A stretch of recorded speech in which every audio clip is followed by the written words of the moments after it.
Dyspepsia, Functional Brianna Lindberg, MD Christina Burgers, MD.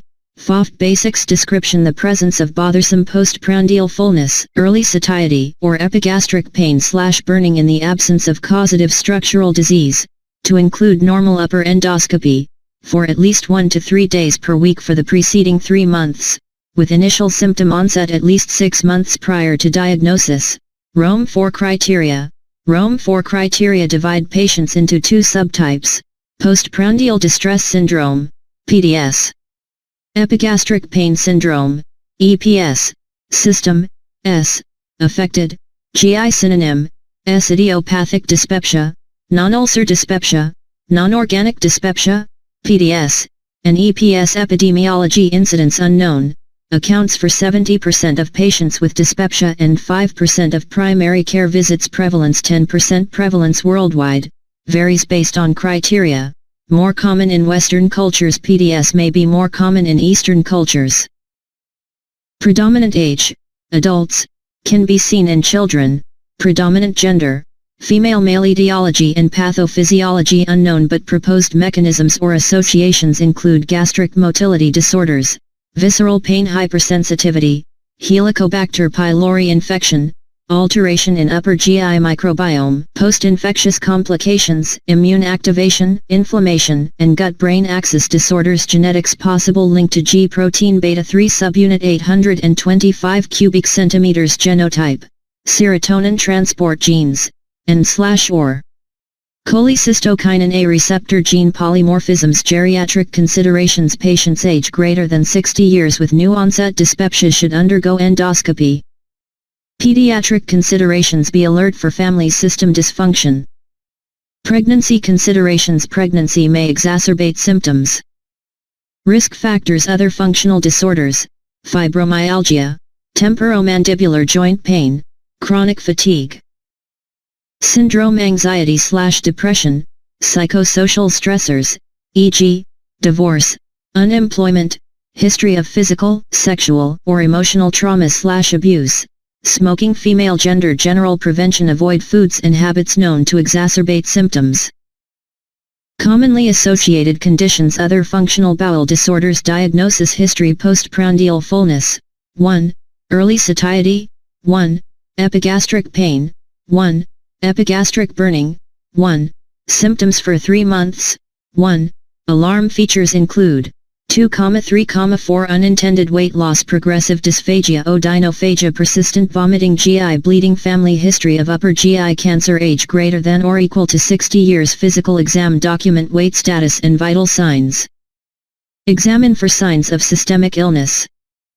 Murphy sign for cholecystitis: rebound and guarding for ulcer perforation. Palpate during muscle contraction to assess for abdominal wall pain. Jaundice, thyromegaly. Differential diagnosis: peptic ulcer disease, gastroesophageal reflux disease, cholecystitis, cholecystolithiasis, gastric or esophageal cancer, esophageal spasm, malabsorption syndromes, celiac disease, pancreatic cancer, pancreatitis, inflammatory bowel disease, carbohydrate malabsorption, gastroparesis, ischemic bowel disease, intestinal parasites, irritable bowel syndrome, ischemic heart disease, diabetes mellitus, thyroid disease, connective tissue disorders. Medication effects, diagnostic tests and interpretation. Initial tests, lab, imaging. Functional dyspepsia is a diagnosis of exclusion. Order labs based on clinical suspicion. 2. C. Test for H. pylori, stool antigen or urea breath test, in areas of high H. pylori prevalence. 2. 4. A. CBC, if anemia or infection are suspected, liver-associated enzymes/right upper quadrant ultrasound, if hepatobiliary disease is suspected, pancreatic enzymes, if pancreatic disease is suspected, upper endoscopy for patients age greater than 60 years to rule out malignancy. 4. C. Upper endoscopy is unlikely to change outcomes or management. 2,5. C. Self-report questionnaires can track symptoms. 3. C. Diagnostic procedures/other esophageal manometry or gastric accommodation studies are rarely needed. 3. C. Motility studies are unnecessary. unless gastroparesis is strongly suspected. 4. C. Test interpretation. None. By definition, this a functional disorder. Treatment general measures reassurance/physician support is helpful. 2,3. C. Treatment is based on presumed etiologies. Discontinue offending medications. 3. C. Routine endoscopy not recommended in dyspeptic patients age 60 years even without alarm features. 4. B. Medication first line treat H. pylori if confirmed on testing. 3,4. A. Trial of once daily proton pump inhibitor, PPI, medication, e.g., omeprazole 20 mg per QD, or H2 receptor antagonist, e.g., ranitidine 150 mg BID, for up to 8 weeks in patients without alarm symptoms is most effective for patients with EPS. 3,4,5. A. Prokinetics have been proposed as first-line agents in PDS, although efficacy data for metoclopramide, 5 to 10 mg per TID 30 minutes before meals, only agent approved in United States, are limited. 5. C. Prokinetics should be prescribed at the lowest effective dose to avoid potential side effects. 4. C. Use with caution in elderly patients due to side effects of tardive dyskinesia and Parkinsonian symptoms. Second-line trial of tricyclic antidepressant, TCA, medication is more helpful for EPS than PDS, e.g., amitriptyline 25 mg per QD, can up-titrate to 50 mg per QD, with a NNT of 6. 2,4. A. Caution in elderly. There is no benefit to SSRI/SNRI.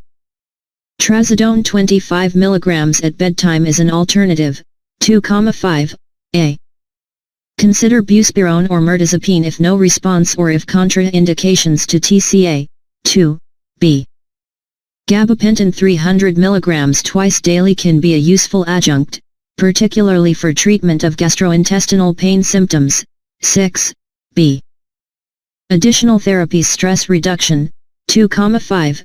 C. Psychotherapy effective in some patients. 2. C. 3,4. B. Patients should be given a positive diagnosis and reassured of benign prognosis. 2. C. Complementary and alternative medicine. Alternative medicine approaches need further study and are not currently recommended. 4. C. STW5 Iberogast registered trademark shown to be helpful in some studies. 2. C. Probiotics have theoretical benefit but lack consistent trial data to support routine use. 2. C. Hypnotherapy may help. 3. B. Transcutaneous electroacupuncture may help. 3. B. Ongoing care follow-up recommendations. Patient monitoring provide ongoing support and reassurance. Upper endoscopy if symptoms persist. Change medications if no difference in symptoms after 4 weeks. 3.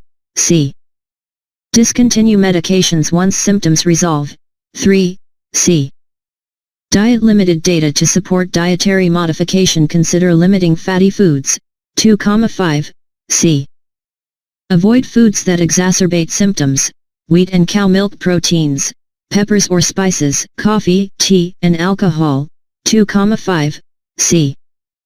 Patient education. Reassurance and stress reduction techniques. Prognosis. Long-term/chronic symptoms with symptom-free periods. Complications. Iatrogenic. From evaluation to rule out serious pathology. References. 1 Stang Helen IV, Chan F.K.